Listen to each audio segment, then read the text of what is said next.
बिस्मिल्लाहिर्रहमानिर्रहीम इय्याका नअबुदु व इय्याका नस्तईन।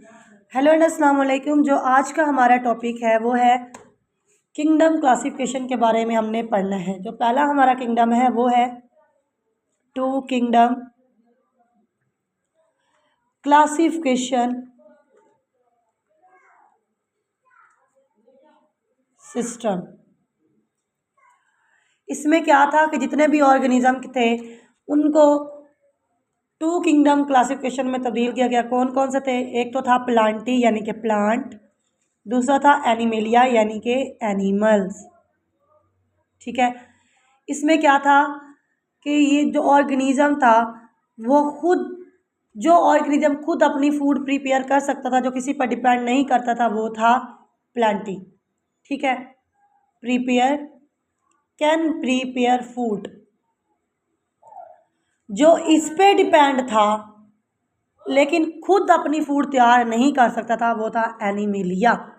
ठीक है, इन अदर वर्ड हम इसको हेट्रोट्रॉप्स भी कह सकते हैं। जो दूसरों पे डिपेंड करते हैं वो हेट्रोट्रॉप्स होता है, और जो खुद अपनी कर सकता है उसको हम ऑटोट्रॉप्स भी कहते हैं। बात समझ आ गई आपको मेरी?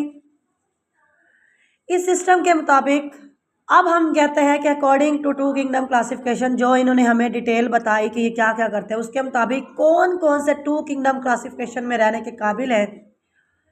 उनमें आ जाता है प्रोकैरियोट्स। ये है पुराने वाले ऑर्गेनिज्म। न्यू वाले यू होता है और नए वाले पुराने होते हैं। प्रोकैरियोट्स जो होते हैं उनमें आ जाता है बैक्टीरिया, आर्की, उसके बाद है फंजाई। ठीक है, ये किंगडम प्लांटी के साथ इनका लेना देना है। किंगडम प्लांटी के साथ उन्होंने जो टेक्सोनॉमिस्ट थे बहुत सारे, उन्होंने क्या किया, बहुत से ऐसे मतलब यूनिसेलुलर ऑर्गेनिज्म का इन्वेंट किया जो कि अभी तक अनवर्किंग थे, उन पे अभी तक कोई वर्क नहीं था। ठीक है, उन्होंने वो ढूंढ के लाए। उनके पास क्या था? उनके पास प्लांट लाइक क्या थी? क्लोरोफिल थी। प्लांट लाइक यूग्लिना की बात हो रही है। ठीक है, इसके बाद क्या था? एनिमल भी उन्होंने फाइंड आउट किए,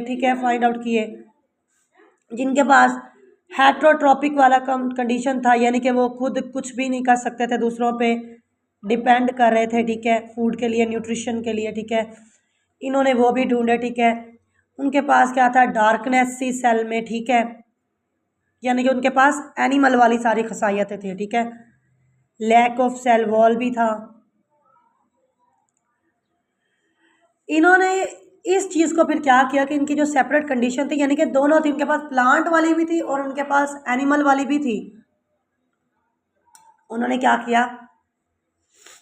उन्होंने उसको उस किंगडम से सेपरेट कर दिया कि यार इसके पास तो दोनों वाली कंडीशंस है, इसको हम साथ कैसे रखें। इसलिए उन्होंने उसको टू किंगडम से अलहदा कर दिया, कट आउट कर दिया। ठीक है, इसके बाद क्या उन्होंने कहा कि ये इस सिस्टम ने मतलब क्लियर नहीं कर सका प्रोकैरियोट्स और यूकैरियोट्स के दरमियान का फ़र्क। जो टू किंगडम थ्योरी है या टू किंगडम जो था क्लासिफिकेशन सिस्टम, उसका जो सबसे मेन, जिसकी वजह से वो रिजेक्ट हुआ, जो मेन उसका था पॉइंट ऑफ व्यू, जो उसका फेलियर वाला वर्क था, वो क्या था? वो क्लियर नहीं कर पाया, did not clear the difference between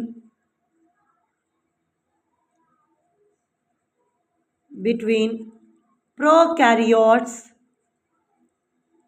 and eukaryotes. ठीक है, इसकी वजह से ये क्यों था?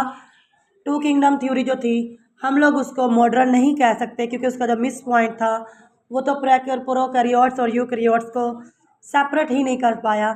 दोनों क्वालिटीज़ की वजह से उसने उस चीज़ को सेपरेट नहीं रख पाया और कहता कि इसको मैं नहीं जान सकता इसके बारे में ना, जिसने इसके वो करवाया था। इसलिए फिर उसको इतना वैलिड नहीं गिना जाता। इसके बाद हम 3 किंगडम थ्योरी करेंगे, फिर 4, फिर 5। हाँ जी, जो 5 वाला किंगडम थ्योरी है ना, जो 5 किंगडम क्लासिफिकेशन का सिस्टम है, वो वैलिड रहेगा। ठीक है, तो आज के लिए हमारा लेक्चर इतना है। इंशाल्लाह कल हम दूसरे लेक्चर के साथ मिलते हैं। अल्लाह हाफिज़।